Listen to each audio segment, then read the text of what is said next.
Hello everybody, welcome back to World of Warships. I hope you're ready for a good one because Tsurugi just made its way back to the armory. I don't know what Wargaming's deal is with this ship. I don't know when it was added the first time. It looks like it was added back in 12 point something maybe.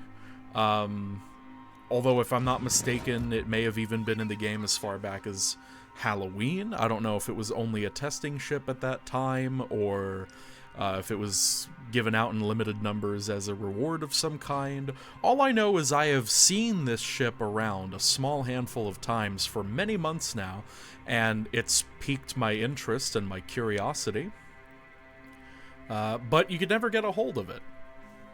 They've just done this Battle for Tsurugi event thing the past week where the top so many players by base XP earned during that period would maybe get a free Tsurugi, and it just hit the armory today. Well, when I logged in and looked at the armory, it said it was only on offer for like 5 days. So you had a chance this past week to get it for free, and if you missed out on that, like most of us did, then don't worry, you can still buy it for the usual price of a Tier 9 premium ship, which is, 19,000 some odd doubloons, which is around $70 USD, 70 some odd dollars.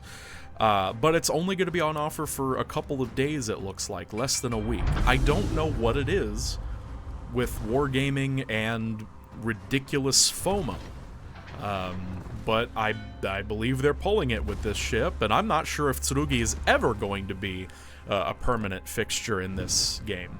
And I'm not sure why they're doing this. I mean, there's no characteristics about Tsurugi that seem completely batshit insane. Well, actually, maybe I'm getting ahead of myself. Let's talk about the characteristics of this ship. It's a Tier 9 premium Japanese battlecruiser. I almost want to say it's like the Shikishima to Aratada, except that it doesn't have higher caliber guns. It's still 457s, and if I'm not mistaken, it's still the limp-dicked 457s that the Bungo line has. They never feel like actual 457mm guns, but they're still decent. They're accurate at a very long range.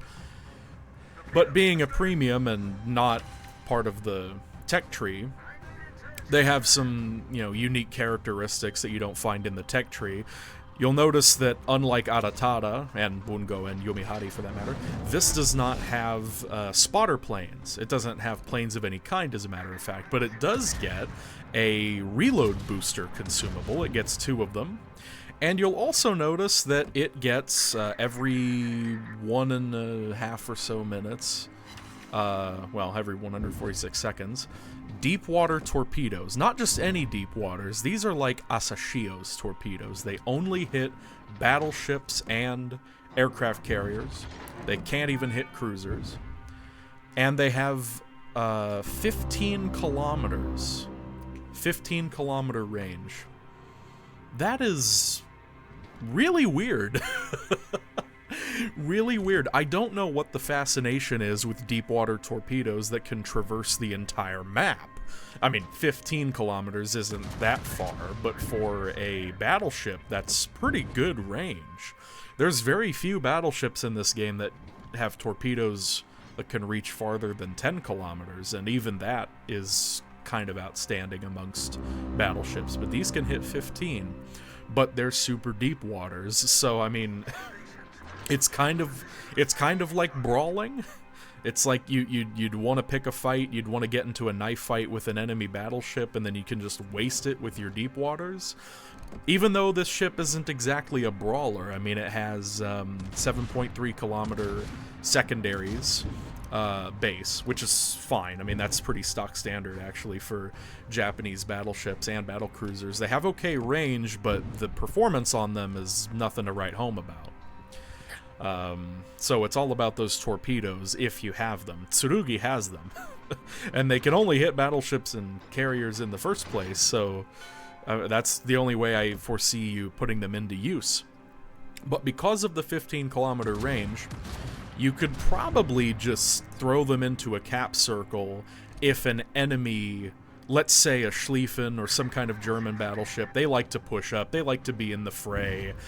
You could do a little zoning on them with these. I guess that's the idea. It's very strange, though. Extremely strange. So that's the utility that this ship gives you, is basically anti-battleship torpedoes.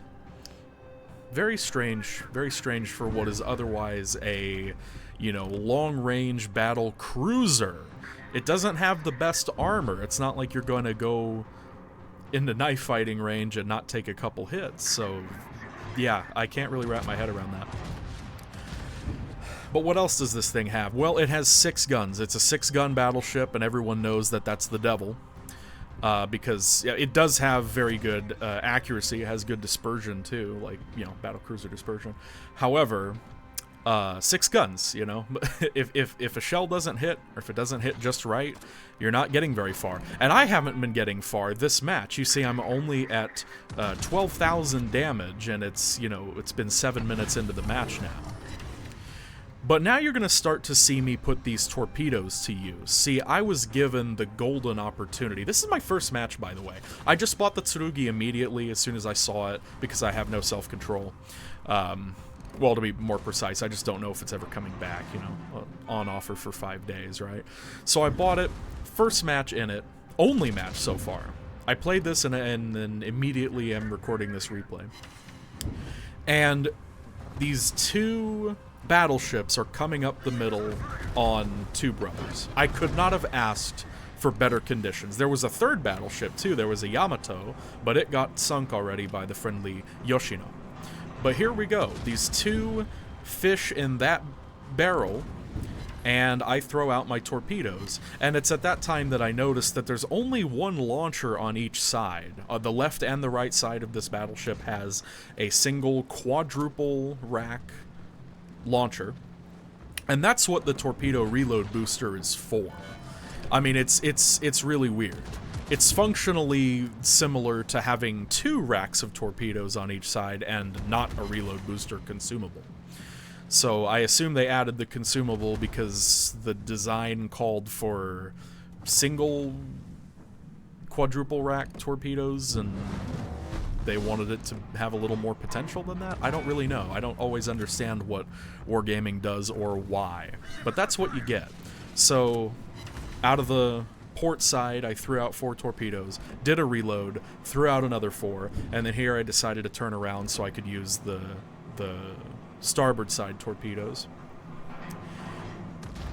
3 torpedoes already hit. 2 of them into the Soyuz, and I believe 1 of them into the Massachusetts, and I have another 4 on the way as they're trying to capture B, and they're not going to get very far. Even if I wasn't here, they're not going to get very far, because we have a Petropavlovsk and an Austin on the way, but they don't have to do it alone.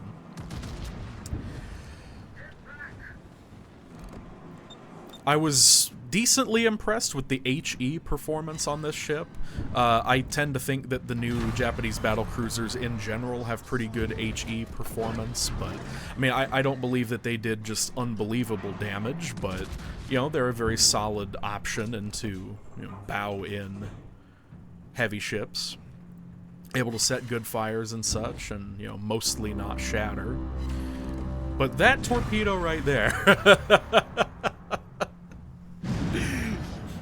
So already halfway through the match, and I've managed to hit 4 of these very strange torpedoes that can only hit battleships and aircraft carriers. But when are you ever going to get to hit an aircraft carrier with deep waters in a battleship? I mean, when is that going to happen? It's not something to count on. So managing to get off 4 in this one match was a very pleasant surprise. And of course it was a consequence of, you know, the Two Brothers map and the hubris of the opponents, but still. But also you'll notice that I wasn't performing very well until that point. You know, it took me the whole match pretty much. As soon as I engaged the Massachusetts in the center there, I had 12,000 damage. Now I'm up to 115,000. So, first of all, those torpedoes do an insane amount of damage, and I love them. And HE is pretty good on this ship. If anything is sitting bow in, that's what we learned today.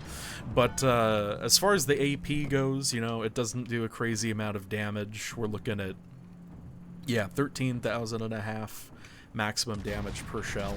And again, you get 6 of them. It's not like the Aratada or the Bungo, which have like 10 guns or so.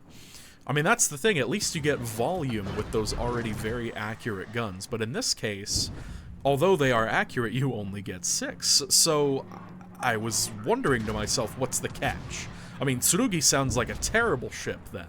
It has the bad battlecruiser 457s, and it has like half as many of them, so what's the catch? Well, the catch is that the reload is way, way faster on this ship. I actually was not making full use of that. I was in several situations just holding on to my shots, or I didn't leave myself a good follow-up. Like right now, in fact. I mean, well, they took out the Brisbane for me, so it's not like I had anything better to do, but these shells, I mean, the Aratada, Bungo, Yumihari, reload is 30 seconds. I think it's exactly 30 seconds on all of those ships. Maybe give or take on a couple of them. I don't remember. But the new Japanese battlecruiser line, they like their 30-second reloads. The Yamato line also has a battlecruiser, and I think that has a 30-second reload too. It's the Amagi, if I remember correctly. So this has 21 or 22. I mean, I'm showing less now because I'm running Adrenaline Rush, of course, so I reload a little bit faster. But from base, I recall that being 21 seconds, maybe 22 at the start of the match. Having powerful-ish, very accurate 457 millimeter guns that reload every 21 seconds at tier 9, that's not terrible. That's not terrible. I actually find that pretty attractive. Now, surely there will be players out there who would rather have 30-second reload shells that have a lot more consistency and a lot more push to them, and I can understand that. I mean, would I recommend the Tsurugi to just anybody? I don't know. I mean, frankly, I only played a single match with it, and it got off to a pretty poor start. But that's mostly because my flank was not very populated, and the only thing I really had to shoot at was a Massachusetts and a Brisbane. So, okay, granted, I don't really have enough data to say. But one thing I can say is that the torpedoes, if you find yourself in a position to make them work, they're very funny. And I love funny-ass ships. I live for those. And, you know, if you like the idea of Japanese battleships or battlecruisers, but you don't like the reload times or the turret rotation speeds, they can be very anemic on Japanese ships, then maybe Tsurugi is for you. I don't know. I already have Musashi, which is one of my favorite ships in the game, even though it's, I mean, that's a very silly choice in its own right. But I think I will continue to play Tsurugi for moments like this. Attacking the butt checks over there. And we have the honor of doing him in with one of these super deep waters.